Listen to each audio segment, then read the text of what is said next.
আচ্ছা, আমাদের ধর্মের নাম কি? ইসলাম। আমাদেরকে কি বলা হয়? মুসলিম। চাচা, মুসলিমের বাংলা মানে বলেন। জি, আল্লাহর প্রতি বিশ্বাস, এটা তো ঈমান একটা অংশ। মুসলিমের বাংলা মানে বলেন। দেখেন অবস্থা, মানে আমি যে মুসলিম কি আমরা এটাই বুঝিনি।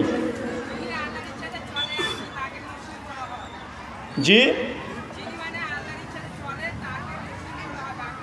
যিনি আল্লাহর ইচ্ছেই চলে তাকে বলা হয় মুসলিম।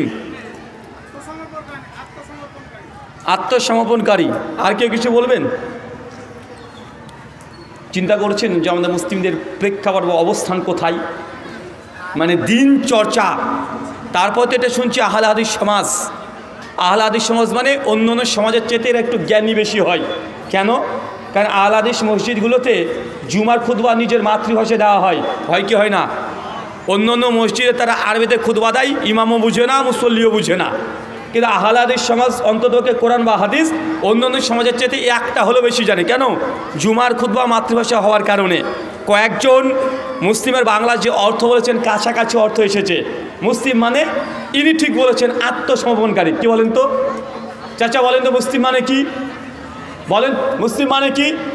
আত্মসমর্পণকারী। আত্মসমর্পণ কাকে বলে?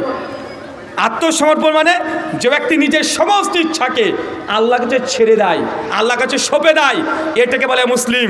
মানে যখন নিজেকে আপনি মুসলিম দাবি করছেন, নিজের কোনো ইচ্ছা আর চলবে না, সমস্ত ইচ্ছা একমাত্র আল্লাহ আর তার রাসূল যেভাবে বলেছে সেইভাবে যদি আপনি আমল করতে পারেন তবে আপনাকে আরবিতে মুসলিম বলা হবে। মুসলিম মানে নিজের ইচ্ছাকে আপনি আল্লাহর কাছে সমর্পণ করে দিয়েছেন।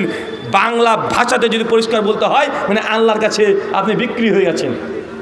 একজন মুসলমান নিজের ইচ্ছে মতো কোনো কিছু করতে পারে না। একটা উদাহরণ দিয়ে বুঝতে পারবেন। আচ্ছা বলেন তো, নিজেকে মুসলিম দাবি করলে পায়ের ধাপ নিজের ইচ্ছে মতো ফেলা যায়? জি, ফেলতে পারবেন? একজন হিন্দু পণ্ডিতের যদি ওর প্রস্রাব পায়খানা চাপাই, ও যেমন ইচ্ছা তেমন করে বাথরুমে যাওয়া আসা করবে, সমস্যা নাই। কিন্তু আপনি যদি নিজেকে মুসলিম দাবি করেন, ইচ্ছে মতো পায়খানা ঘরে ঢুকতেও পারবেন না। চাচা বলেন তো, যখন বাথরুম ঘরে ঢুকেন সেই সময় কোন পা আগে ঢোকে? কোন পা? বাম পা। বের হওয়ার সময় কেন বলেন তো? আপনি মুসলমান, নিজের ধাপটা নিজের ইচ্ছে মতো ফেলতে পারবেন না। যতই আপনি ব্যস্ত থাকেন, যতই কাজ থাক, একদম যখন ঢুকছেন সেই সময় চিন্তা করে আপনাকে ধাপ ফেলতে হবে। কেন? আপনি মুসলিম, বিক্রি হয়ে গেছেন, নিজের ইচ্ছে মতো পায়ের ধাপটাও ফেলা যায় না। আবার দেখেন একটু পরে উল্টে যাবে। আচ্ছা, মসজিদে যখন ঢোকেন কোন পা আগে ঢোকে? ডান পা। বের হওয়ার সময় বাম পা। তার মানে বুঝতে পারছেন যে মুসলমানের পা নিজের এক ধাপ নিজের ইচ্ছে মতো ফেলা যায় না। এটাকে বলা হয় মুসলমান। সুনান ইমাম বুখারী একটা কিতাব আছে, আল আদাবুল মুফরাদ লিল বুখারী, হাদিস নম্বর 657। ইমাম বুখারী অনেকগুলো রিওয়ায়াত এখানে নিয়ে এসেছে। বুখারীতেও সংক্ষিপ্তভাবে আসছে। আল্লাহ নবী তিনি বলছেন, হঠাৎই সাহাবীরা বসে আছেন, একদিন হঠাৎই বসে আছেন, আর সাহাবী আল্লাহ নবীর সঙ্গে সে বলছে, লা জালাসা আত-তারিক, খবরদার কেউ রাস্তাতে বসবে না। সাহাবীরা অবাক, যে রাসূলুল্লাহ বলেন কি রাস্তাতে বসবো না? মানে আরে রাস্তায় তো আমাদের চলাচল হয়, রাস্তাতে আমাদের কেনা বেচা লেনদেন সব কিছু রাস্তাতে হয়। আল্লাহ নবী রাস্তায় যদি বসা যদি নিষিদ্ধ হয়ে যায়, হারাম হয়ে যায়, আমাদের জন্য কঠিন হয়ে যাবে। আল্লাহ নবী তখন বলছে, খবরদার কেউ রাস্তায় বসবে না, বসতেই যদি চাও রাস্তার হক আদায় করো। রাস্তার হক। অবাক! রাস্তার হক মানে রাস্তার অধিকার, রাস্তাকে সম্মান করতে হবে। রাস্তা চাই কিছু আমাদের কাছ থেকে।